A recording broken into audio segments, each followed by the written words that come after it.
Norman, gracias por su tiempo en en esta rápida llegada a Tucumán para lo que es ya prácticamente el cierre de todas las actividades de Federalismo y Libertad. Bueno, un empresario pujante que tiene que ver con fundamentalmente el tema salud, pero está en los medios, está diversificado porque también está en el sector financiero. ¿Por qué Tucumán? ¿Por qué esta visita? ¿Por qué este paso ineludible en el marco de una agenda totalmente, creemos, abarrotada por todo lo que tiene? Mira, la verdad que muy contento de estar en Tucumán. Acepté la invitación de Federalismo y Libertad. Creo que es uno de los mejores tanques de pensamiento de América Latina, la realidad.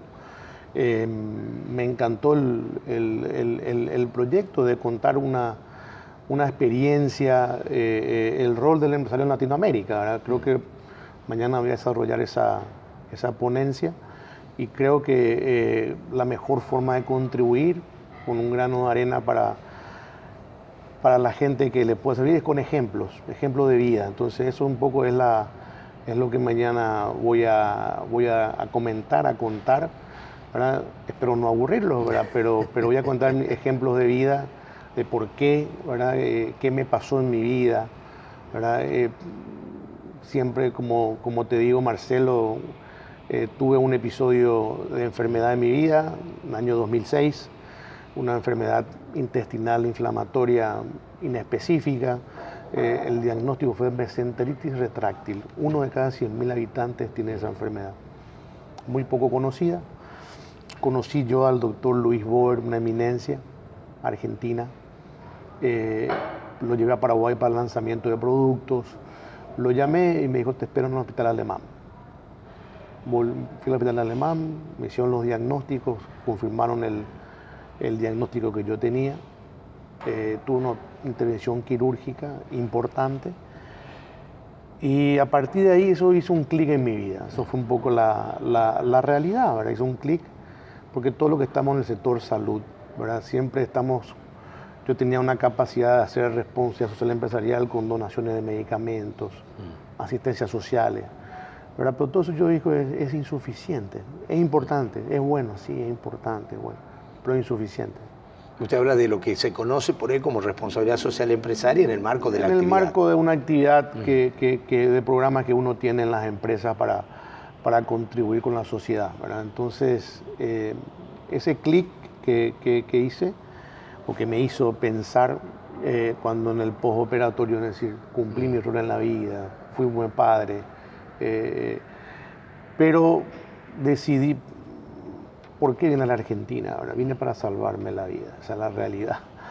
Entonces eso caló muy hondo en mi ser y dije, tengo que hacer acciones humanas que ayuden a salvar vidas. Eso fue un poco el clic que me hizo en el 2006. Eso formé un equipo de trabajo en Paraguay con mis colaboradores. Y ahí hicimos ya campañas de pandemia 2007, la pandemia que tuvimos del dengue, algo bastante por el clima que tenemos en Paraguay, convivimos con la pandemia. Tuvimos una pandemia muy fuerte en el 2008, que fue la pandemia de la fiebre amarilla. También hicimos ahí toda una colaboración interinstitucional con salud pública. Siempre involucrado en el campo de la salud, que es un poco mi métier, de donde nací, donde trabajé, donde me formé.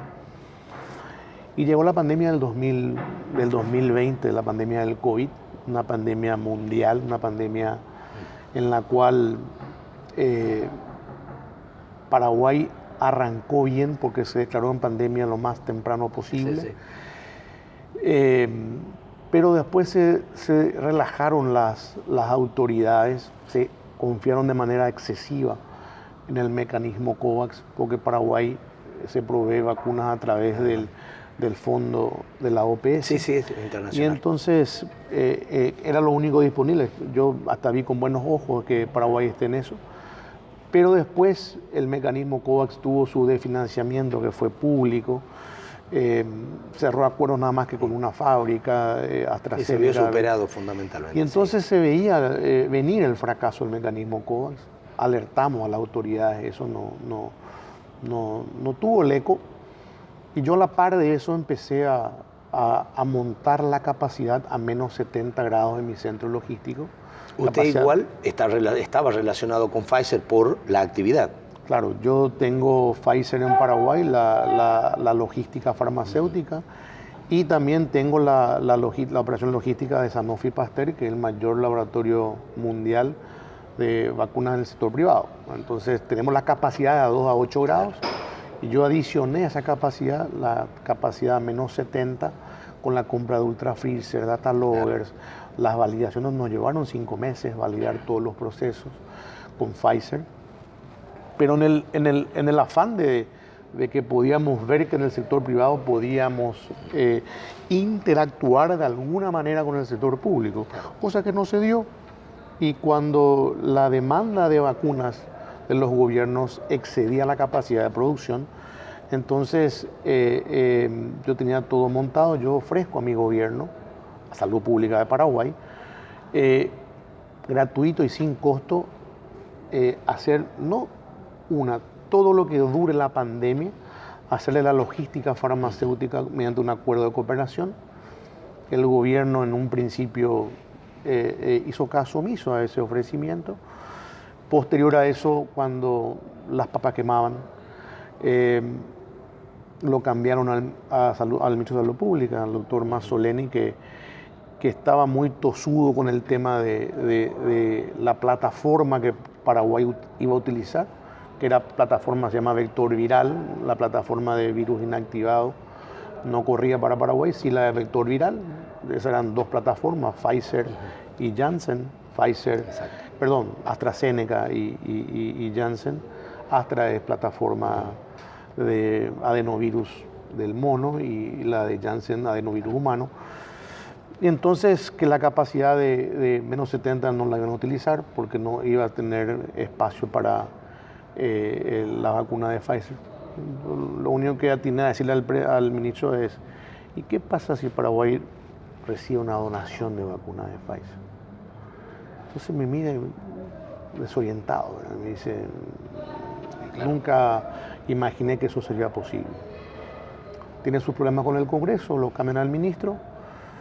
Posterior a eso, la Cancillería me convoca en el mes de abril 2021 y me dice: Harrison, necesitamos su colaboración, nosotros vamos a usar toda la capacidad que usted está ofreciendo, pero aparte de eso queremos pedirle la colaboración a quien le tenemos que matar para tener la vacuna de Pfizer en Paraguay. No hay que matar a nadie, hay que gestionar. Y ahí fue lo que llega de Estados Unidos. Y ahí Unidos. fue cuando me ponen en un comité de trabajo. Y bueno, básicamente ahí colaboramos porque Paraguay sale a buscar vacunas de manera desesperada en el hablo del mes de abril y mayo de 2021. Y Pfizer me dice: Harrison, recibí la llamada del embajador paraguayo en Nueva York, Manuel María Cáceres, quiere 1 millón de vacunas. El embajador de Alemania quiere 3 millones. El embajador, ¿a quién le creo? Claro. Entonces ahí ordenamos los tantos, colaboré con el gobierno, puse a disposición mi infraestructura logística, mi capacidad logística que teníamos ya instalada.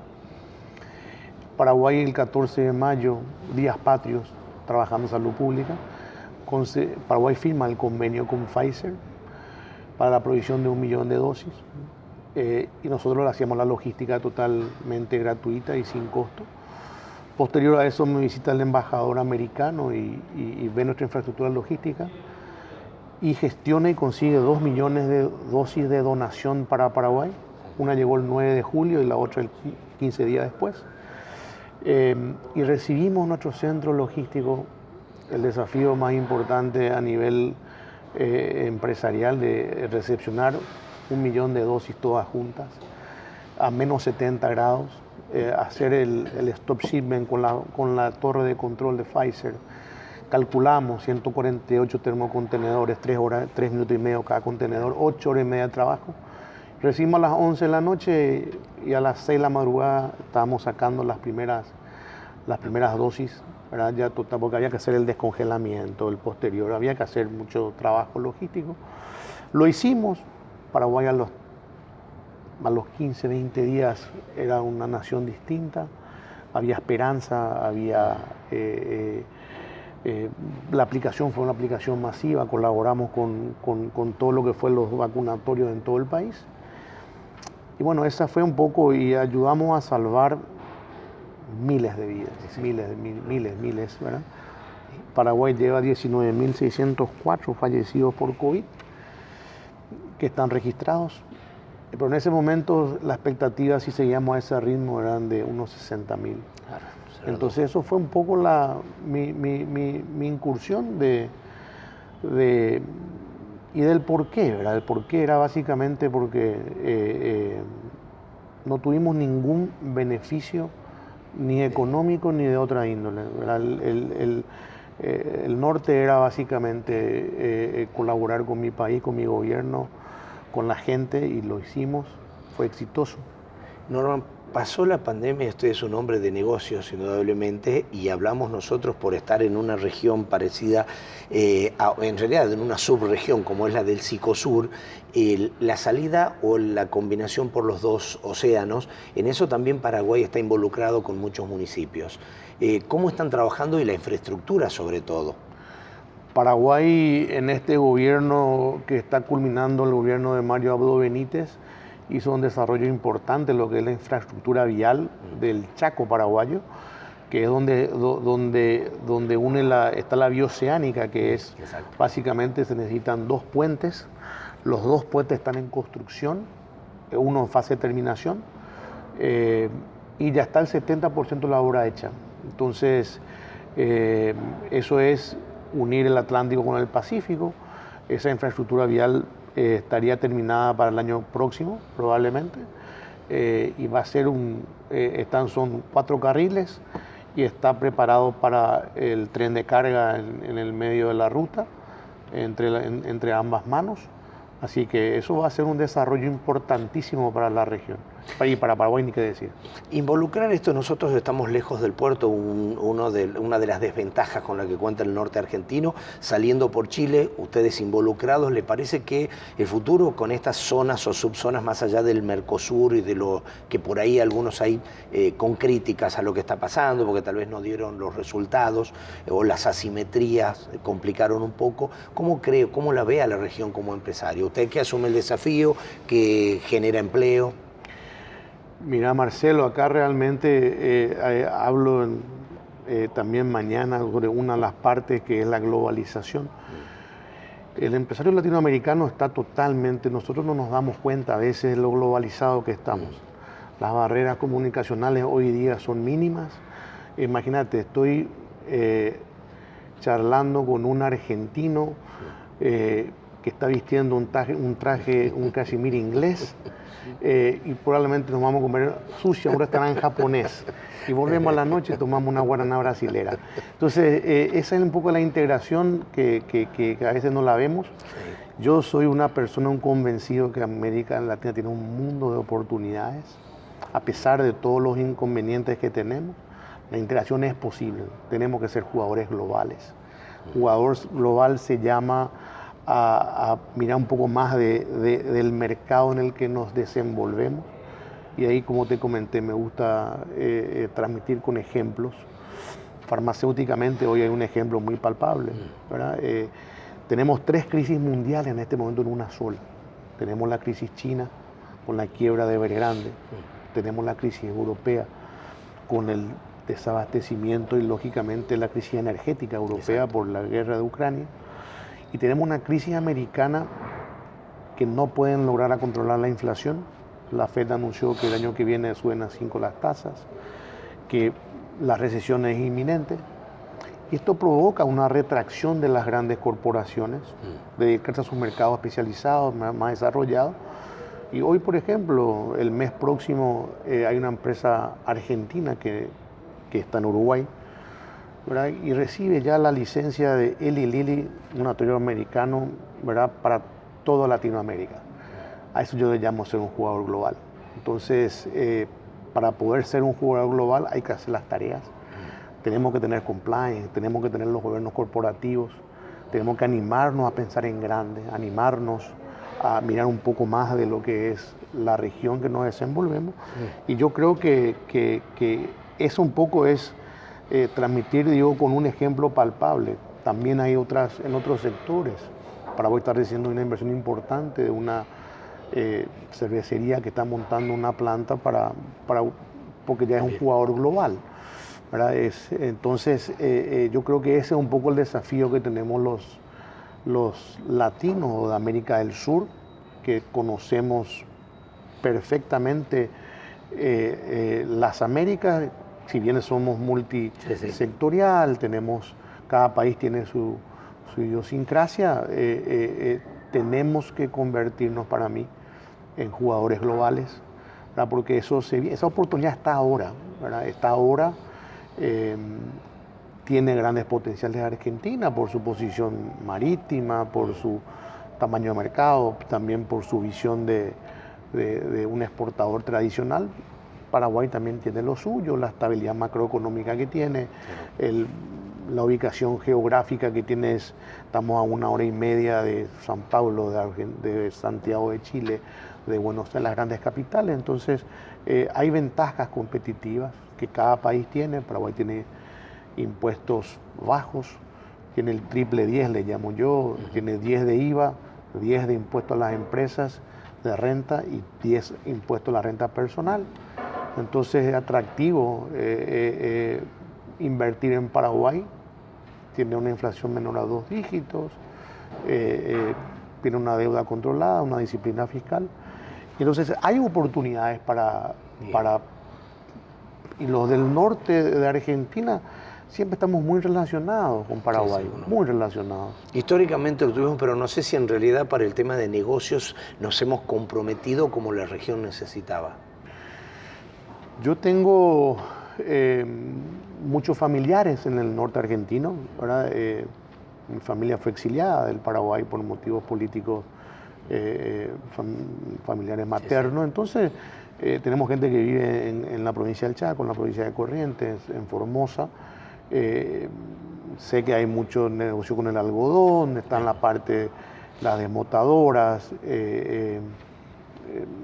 hay un tránsito fluido, hay veces que nos perjudica el contrabando, digo, hoy día por la moneda argentina se volvió muy competitivo los productos argentinos, entonces, pero eso lo vivimos no ahora, vivimos hace histórico. Es histórico, entonces tenemos que aprender a convivir. Hay veces, en muy poca ocasión se dio la inversa, en la época del 1 a 1, cuando Argentina tiene una moneda más dura, fue la inversa. Entonces, bueno, esas son a veces las asimetrías que tenemos que dialogar. Sé que hay mucha conexión, ¿verdad? También hay una apertura hoy día de los gobiernos provinciales de acercarse a Paraguay, en el caso de Gildo Infran, que es una persona que está hace años y es amigo del Paraguay. Entonces, yo creo que hay similitudes y tenemos que aprovechar las virtudes que tenemos cada región. Yo te agradezco el tiempo y espero que en algún momento también tenerlo por Tucumán, hablando de inversiones, de, ¿por qué no?, de sociedades con grupos tucumanos, porque creo que es lo que está también haciendo falta. Así que agradecemos su tiempo y esta perspectiva que nos dio desde Paraguay para lo que está pasando. No, el agradecido soy yo, Marcelo. Acá tienen los arándanos que están progresando mucho en Tucumán. Bueno, el limón, el mejor limón del mundo se produce en Tucumán, así que hay oportunidades en la región, así que con muchísimo gusto y gracias por el tiempo. Gracias a usted. Lo esperamos que en cuanto al próximo viaje podamos hacerle degustar también toda nuestra gastronomía y todo, porque sé que se queda poco, pero un placer tenerlo. Muchas gracias.